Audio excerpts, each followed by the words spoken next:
Hai semuanya, ketemu lagi bareng Mihu di sini. Oh ya, kali ini Mihu akan membawakan alur cerita Donghua yang berjudul Battle Through the Heaven. Mihu mengingatkan sekali lagi ya bahwa konten ini full spoiler. Tanpa lama-lama lagi, yuk langsung aja kita masuk ke isi ceritanya.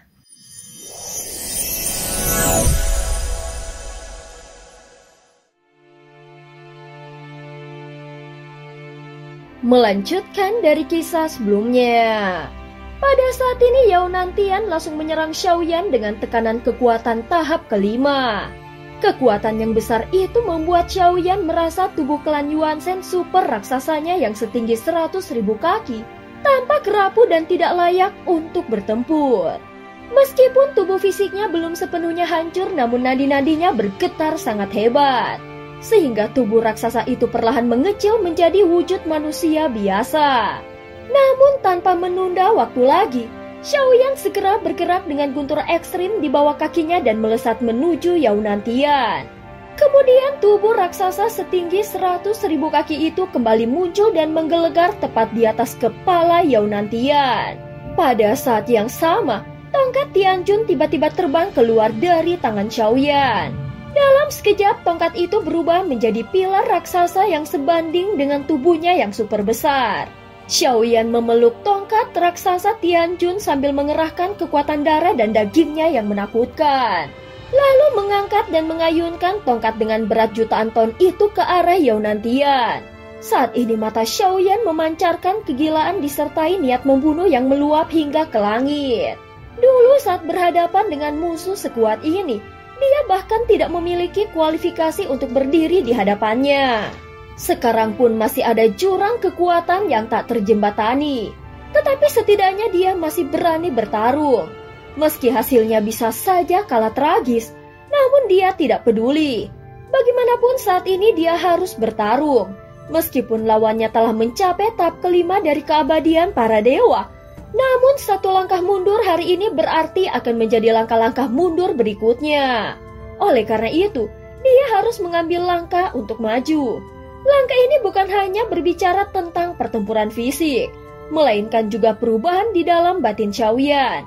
Tentu saja dia harus menyelaraskan kedewasaan jiwanya dengan kekuatan yang dia miliki sekarang. Saat Yao Nantian mengangkat tangannya, ada seekor harimau emas yang muncul sambil mengaum. Namun itu bukanlah harimau sungguhan, melainkan teknik rahasia yang dia ciptakan sendiri. Jika dilihat dari ukurannya jelas tidak sebanding. Namun tubuh harimau emas ciptaan Yao Nantian itu melonjak lalu berubah menjadi entitas raksasa setinggi puluhan ribu kaki yang bertabrakan dengan tongkat raksasa Xiaoyan.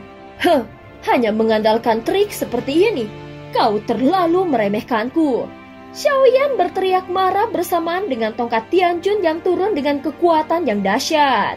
Bahkan tubuh Xiaoyan sendiri robek oleh kekuatan itu. Namun dia tetap mengarahkan kekuatan tubuhnya hingga batasnya. Saat tongkat Tianjun menghantam, suara gemuruh terdengar di seluruh dunia. Harimau emas ciptaan Yao Nantian tampak mulai retak dan mendekati kehancuran. Akhirnya harimau emas itu meledak dan hancur.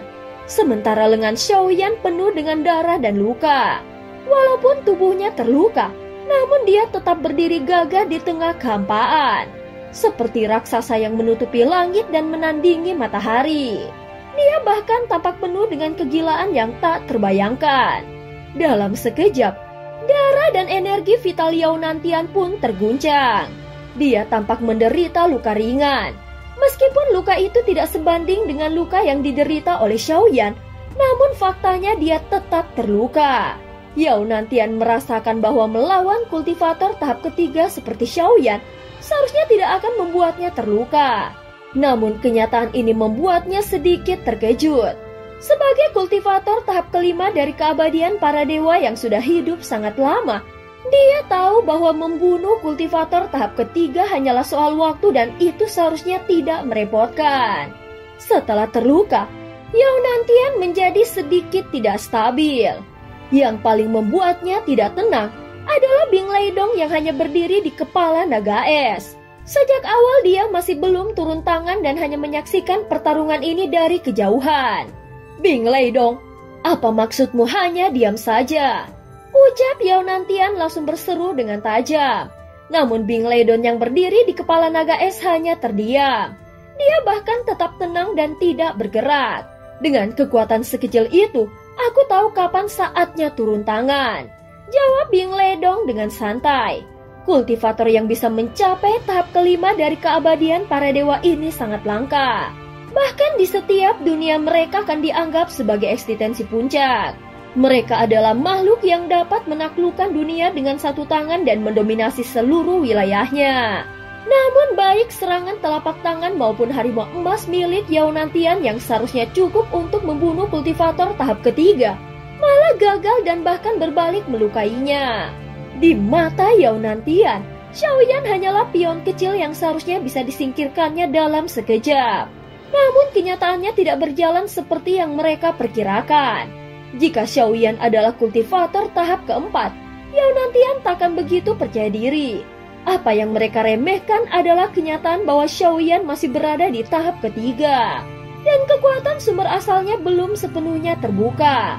Namun sebagai reinkarnasi dari Yang Mulia, tentu saja Xiaoyan berbeda dari pion-pion biasa. Andai aku datang sendirian, mungkin hari ini aku sudah berakhir. Untuk membunuhmu, bukan hanya aku saja yang datang. Meskipun kau mampu melawan kultivator tahap kelima, namun menghadapi kami berdua tetaplah mustahil. Yao Nantian berteriak dan mengibaskan lengan bajunya. Niat membunuh yang mengerikan langsung meledak keluar dari tubuhnya. Kesombongannya yang sebelumnya juga lenyap dan sekarang sepenuhnya digantikan dengan ekspresi yang sangat serius. Pada saat yang sama, mata Xiaoyan perlahan terbuka dan tertutup. Saat Yao Nantian berbicara, kekuatan pohon suci yang sudah lama tidak digunakannya pun mulai bangkit.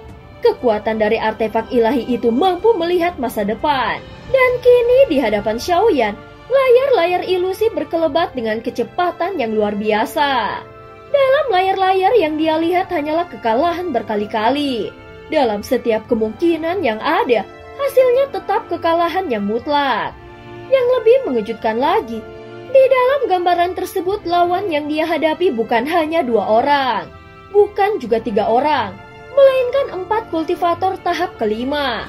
Itu berarti musuh yang akan dia hadapi bukan hanya Yao Nantian dan Bing Leidong, tetapi masih ada 2 sosok kuat lainnya yang belum muncul.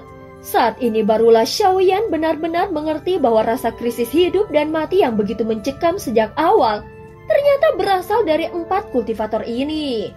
Jadi bagaimana mungkin dia bisa bertahan hidup atau bisa menang dalam kondisi seperti itu? Di dalam artefak ilahi yang bisa melihat masa depan, ada 100 kemungkinan yang terlukis di hadapannya. Namun semuanya berakhir dengan kekalahan yang mengesankan. Tidak ada satupun peluang hidup dan harapan untuk kemenangan. Namun Xiaoyan tidak mau menyerah begitu saja. Dia terus membuka dan mengaktifkan artefak itu, berusaha mencari secercah harapan walaupun hanya setitik kemungkinan untuk bertahan hidup.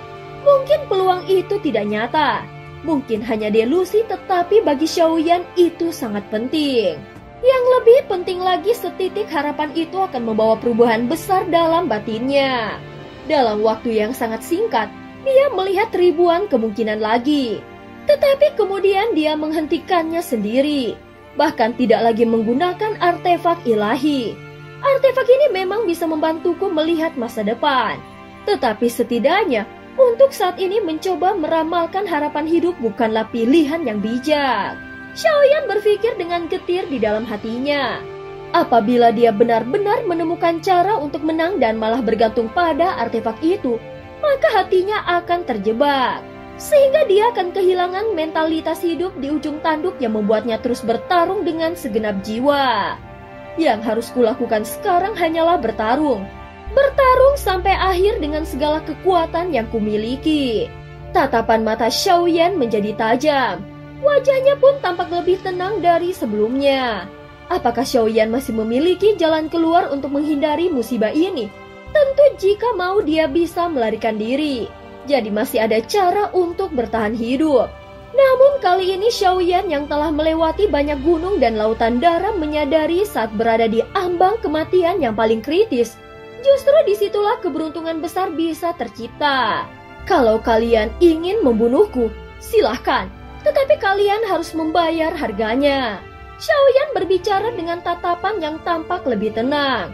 Segel jantung yang tersembunyi di dada Xiaoyan juga mulai bersinar terang sehingga luka di tubuhnya pulih dalam hitungan beberapa tarikan nafas. Dalam waktu yang sangat singkat, tubuh klan Yuanzhen raksasa miliknya mulai membesar dan terus membesar. Kekuatan darah dan daging di dalam tubuhnya belum mencapai batasnya. Jika dia bisa menembus hingga ketinggian 200.000 kaki, lalu menggunakan 7 langkah dewa pembunuh dan jari penghancur bintang, maka kekuatan yang dihasilkannya akan naik ke tingkat yang belum pernah dicapainya sebelumnya. Aura darah yang meledak-ledak dari tubuh Xiaoyan membuat Yao Nantian dan Bing Leidong akhirnya menunjukkan sedikit keterkejutan. Mereka tidak pernah menyangka Xiaoyan memiliki peluang klan Yuanzhen seperti itu. Dan perubahan yang terjadi saat ini benar-benar membuat mereka terdiam dan menjadi lebih waspada. Menarik. Kalau dugaanku benar, dia ini adalah klan Yuanzhen tingkat leluhur. Sayangnya dia belum berhasil menembus ke tingkat kuno. Kalau sudah, mungkin kita benar-benar akan kesulitan menghadapinya. Ucap Bing Leidong segera berbicara perlahan. Jelas pada saat ini ada rasa sedikit takut di wajahnya. Dan cerita pun berakhir. Terima kasih udah dengerin Mihu dari awal sampai akhir ya. Please jangan lupa untuk like, comment, and subscribe. Sampai jumpa ya.